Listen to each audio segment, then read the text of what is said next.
जी friends, अस्सलाम वालेकुम। उम्मीद है आप सब लोग खैरियत से होंगे। अच्छा, आज मैं आपको डिसीजन मेकिंग के प्रोसेस के ऊपर बताऊंगा कि डिसीजन मेकिंग का जो प्रोसेस होता है वो कितनी तरह का होता है और आपने कौन सा डिसीजन मेकिंग प्रोसेस फॉलो करना है।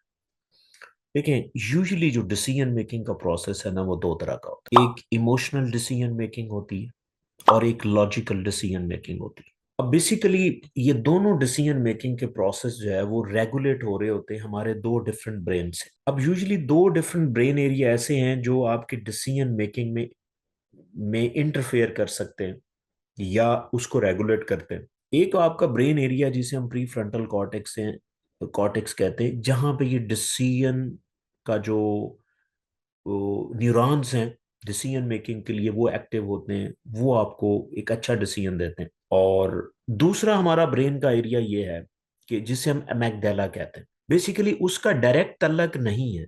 देखें, दो ब्रेन एरिया हैं। एक डिसीजन मेकिंग वाला एरिया जिसे हम प्री फ्रंटल कॉर्टेक्स कहते हैं, ये प्राइमरीली डिसीजन मेकिंग के लिए होता है। लेकिन इसको इंटरफेयर करने के लिए एक और ब्रेन एरिया होता है जिसे हम एमेगडाला कहते हैं। ये आपका इमोशनल ब्रेन एरिया भी कहलाता है।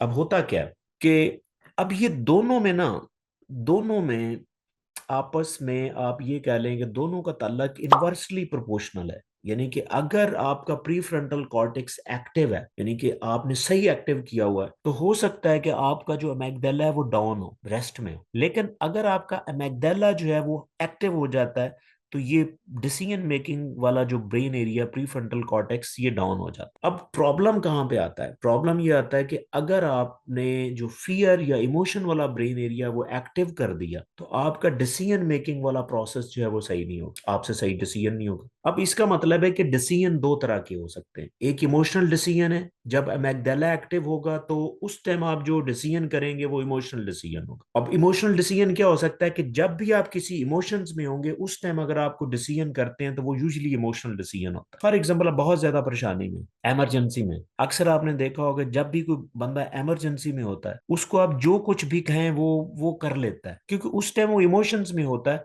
तो आप उसको कुछ भी कहें, कोई एडवाइस करें, तो उसके चांसेस ये होते हैं कि वो जल्दी से कर ले, क्योंकि उस टाइम वो लॉजिकली सोच नहीं सकता। उसका जो लॉजिकल सोचने का ब्रेन एरिया वो कम कम काम कर रहा होता है। इसका मतलब है कि उस टाइम आप एक खास इमोशन, इवन आप एक्साइटमेंट की भी बात, इमोशन कोई भी हो, अगर वो ज्यादा होगा, वो पीक पे होगा, तो आपका जो लॉजिकल ब्रेन एरिया वो काम, जिस तरह अक्सर आपने देखा होगा कि कभी भी आप एक्साइटमेंट में हो तो किसी से प्रॉमिस ना करें, क्योंकि एक्साइटमेंट में आप सोचे समझे बगैर प्रॉमिस कर देते। आपने प्रॉमिस करने का डिसीजन ले लिया, अब वो आपको तंग करेगा, बाद में प्रॉब्लम होगा। इसीलिए उस टाइम किसी भी पीक वाले इमोशंस के अंदर जो भी आपका डिसीजन होता है वो इमोशनल डिसीजन होता है। और किसी भी टाइम अगर आपकी इमोशंस बिल्कुल कम है और आप प्योरली लॉजिकल डिसीजन लेते हैं, वो भी हो सकता है सही ना हो। फॉर एग्जाम्पल, आप इमोशनलेस हैं, आपको इमोशन ही नहीं। फॉर एग्जाम्पल, आपका कोई करीबी है, कोई फैमिली मेंबर है, उसकी तबीयत ठीक नहीं है, उसको हॉस्पिटल की जरूरत है, उसको ट्रीटमेंट की जरूरत है, आप इमोशन फील ही नहीं करते, आप सिर्फ लॉजिकल सोच रहे हैं कि यार पैसा इतना लगेगा, खर्चा इतना आएगा, मेरे पास पैसे नहीं बचेंगे। तो अब ज्यादा आप डिसीजन कौन सा कर रहे हैं? आप लॉजिकल डिसीजन कर रहे हैं, लॉजिक्स के ऊपर जा रहे हैं। जब आप लॉजिकली ज्यादा डिसीजन करेंगे तो वो भी ठीक नहीं होगा, क्योंकि फिर आपकी जिंदगी तो ना हुई कि आप इमोशंस को भी नहीं देख रहे, आप हर चीज पैसे में कैलकुलेट कर रहे हैं, ये भी मसला है। तो फिर करना क्या है? इसके बीच वाला एक तरीका होता है जिसे हम माइंडफुल डिसीजन मेकिंग कहते हैं। माइंडफुल डिसीजन मेकिंग का क्या करना है आपने? माइंडफुल डिसीजन मेकिंग बड़े सिंपल तरीके से मैं आपको समझा देता हूँ। अगर आप प्रेजेंट सिचुएशन में जो भी आप डिसीजन करना चाह रहे हैं, उस डिसीजन को जेहन में रखें, माजी का एक्सपीरियंस लें, वो किसी का भी एक्सपीरियंस हो सकता है, आप उसको यूज कर सकते हैं। माजी का एक्सपीरियंस उस डिसीजन के हवाले से लें, उसका फ्यूचर देखते हुए कि इसका क्या फायदा हो सकता है। आप कोई चीज लेना चाह रहे हैं, यार फलां बंदे ने ये चीज ली थी तो अच्छी गई थी, ठीक है, वो माजी के हवाले से तो ठीक है, बनता है कि वो चीज ले ले। साथ में अपने फ्यूचर भी देखना है कि क्या फ्यूचर में इसका क्या स्कोप होगा। तो अगर आप माजी का एक्सपीरियंस यूज करते हुए फ्यूचर को साथ मिला के एक डिसीजन कर लें, तो ये माइंडफुल डिसीजन है। और हमेशा आपने माइंडफुल डिसीजन करना है। और माइंडफुल डिसीजन वो लोग डिसीजन करते हैं जिनके अंदर एक कैपेबिलिटी होती है। और उस कैपेबिलिटी को हम इमोशन रेगुलेशन कहते हैं।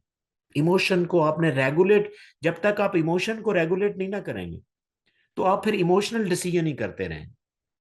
जैसे मैंने आपको बताया, जब भी आपका कोई इमोशन या पीक पे होगा या एक्सट्रीम पे नीचे पे होगा, तो वो नेगेटिव इमोशंस में काउंट होता है। जिस तरह एक्साइटमेंट है, बहुत ज्यादा आप एक्साइटमेंट में ऊपर है, तो ये भी एक नेगेटिव इमोशन है। आप में बिल्कुल एक्साइटमेंट है ही नहीं, ये भी एक नेगेटिव इमोशन है।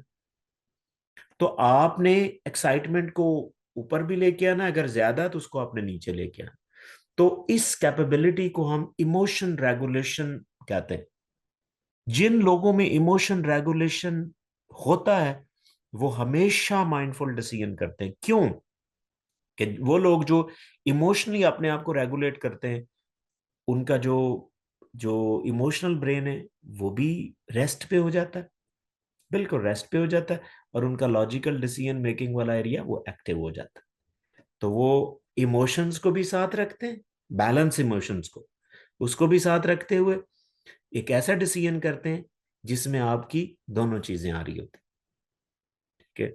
तो ये वाली अप्रोच आपकी होनी चाहिए, ना आपने ज्यादा इमोशनल डिसीजन लेना है और ना ही आपने ज्यादा लॉजिकल डिसीजन लेना है। क्योंकि जब आप प्योरली लॉजिकल डिसीजन लेते हैं तो बहुत सी चीजें आप भूल जाते हैं, बहुत सी चीजें, ठीक है, जिसमें आप अपने इमोशंस को कंप्रोमाइज कर रहे होते हैं। तो इसीलिए आपने माइंडफुल डिसीजन लेना, और माइंडफुल डिसीजन के लिए कौन सी खूबी मैंने बताई है, इमोशन रेगुलेशन अगर आपके अंदर है तो आप अच्छा डिसीजन, माइंडफुल डिसीजन कर सकते हैं। हाँ, और इमोशन रेगुलेशन आपने कैसे स्टेब्लिश करनी है अपने आप के अंदर? इमोशन रेगुलेट होने के लिए डिफरेंट स्ट्रेटजीज अपनाएं। मेडिटेशन, योगा, सेल्फ हिप्नोसिस, ये वो चीजें इमोशनल इंटेलिजेंस सीखें। ठीक है? तीन मैं इंपॉर्टेंट चीजें बता रहा हूं, कैसे इमोशन को कैसे रेगुलेट करना है: meditation, yoga, self hypnosis and socialisation. अगर आप ये काम करते हैं तो यूजुअली आप अपने इमोशंस को आराम से रेगुलेट कर सकते हैं। तो भाई क्या सिंपल की क्या है, इमोशन रेगुलेशन करें, और इमोशन रेगुलेशन होगी तो आपसे माइंडफुल डिसीजन होगा, माइंडफुल डिसीजन होगा तो आप में सक्सेस ही सक्सेस है। तो ये जनाब, माइंडफुल डिसीजन के ऊपर आपने फोकस करना है, ना अपने इमोशनल डिसीजन की तरफ जाना है, ना ही लॉजिकल की तरफ जाना है। But still, if you have any question, please write me in the comment section and definitely I will answer. Thank you.